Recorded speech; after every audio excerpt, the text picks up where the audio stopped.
एक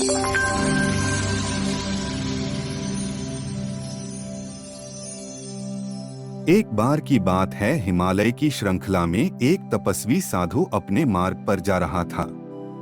एक धूप के दिन, एक खूबसूरत सुबह, वह एक उथली नदी के पार आया, जिसे आगे बढ़ने के लिए उसे पार करना पड़ा।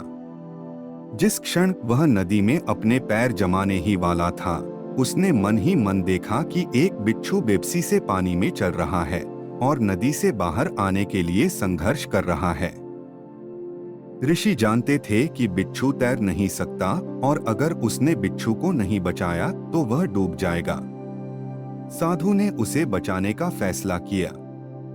इसलिए साधु ने सावधानी से संघर्षरत बिच्छू को अपनी बाईं हथेली में पास की सूखी जमीन पर रखने के इरादे से उठाया। जब साधु इसे धीरे से सूखी भूमि पर रखने ही वाला था, अचानक बिच्छू ने उसकी उंगली में डंक मार दिया और गुस्से में फिर से पानी में उतर गया। इसने पानी से बाहर आने के लिए अपना संघर्ष फिर से शुरू कर दिया। साधु ने अपने बाएं हाथ को अपने दाहिने हाथ से सहलाया। उनका शरीर अत्यधिक पीड़ा में था, लेकिन उनका मन शांत और स्थिर था। ध्यान में रखते हुए कि बिच्छू अपनी जान गंवा सकता है, इस बार साधु ने दाहिने हाथ से बिच्छू को नदी के पानी से बाहर निकाला। हालांकि बिच्छू घबरा गया और उसने फिर से डंक मार दिया। एक बार फिर वह हथेली से उड़ गया और नदी के पानी में गिर गया और बाहर निकलने के लिए अपने संघर्ष को फिर से शुरू कर दिया। साधु अपने दोनों हाथों से असहनीय दर्द से झुलस गया, लेकिन साधु हार मानने वालों में से नहीं थे। उसने फिर से बिच्छू को बचाने की कोशिश की। इस बार उसने अपने हाथों को एक साथ जोड़ा और एक तेज गति में बिच्छू को उठा लिया। इससे पहले कि बिच्छू कोई प्रतिक्रिया कर पाता, साधु ने सुरक्षित रूप से उसे सूखी भूमि पर गिरा दिया।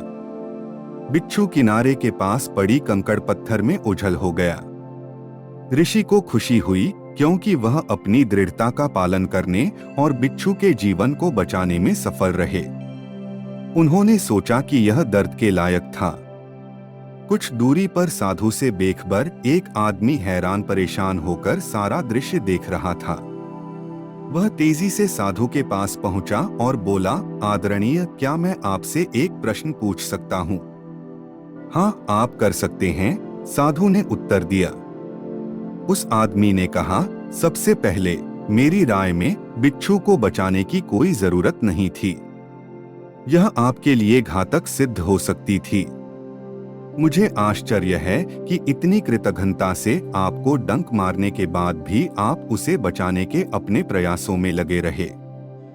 ओह, यह बहुत आसान है मेरे प्यारे बच्चे, साधु ने धीरे से अपने काटे हुए हाथों को आपस में रगड़ते हुए उत्तर दिया। यह एक बिच्छू था, एक ऐसा प्राणी जिसका स्वभाव डंक मारना, दर्द देना, घबराना और दूसरों को नुकसान पहुंचाना है। यह दया या करुणा का कोई संकेत नहीं दिखाने के लिए जाना जाता है।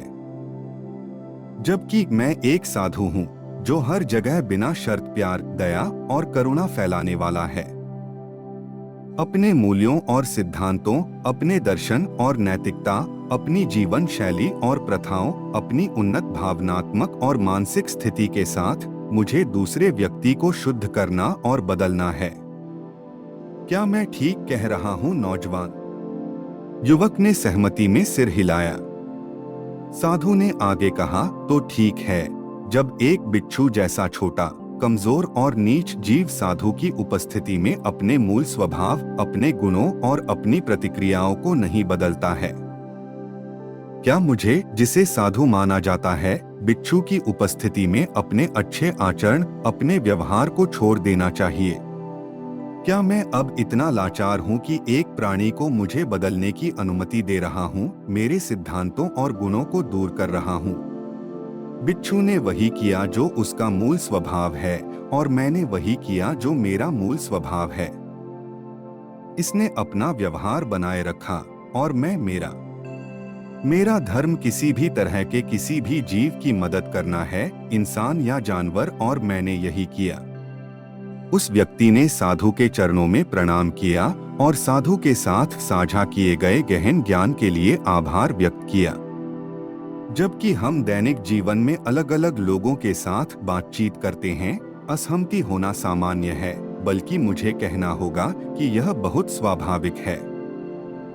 बिच्छू से साधु तक, कृतज्ञ से कृतघ्न, निर्बल से बलवान, अच्छे से बुरे आदि जैसे विभिन्न प्रकार के लोग आपको मिलेंगे। यदि वे आपके व्यवहार को बदलने में सक्षम हैं, आपको उकसाते हैं, प्रतिक्रिया करने के लिए मजबूर करते हैं, आपको संतुलन से दूर कर देते हैं, तो वे आपसे बहुत मजबूत हैं। कठिन परिस्थितियों में या संघर्ष की स्थितियों में यदि आप शांत रहते हैं और अपनी अच्छाई बनाए रखते हैं, तो आप एक विजेता के रूप में उभरेंगे।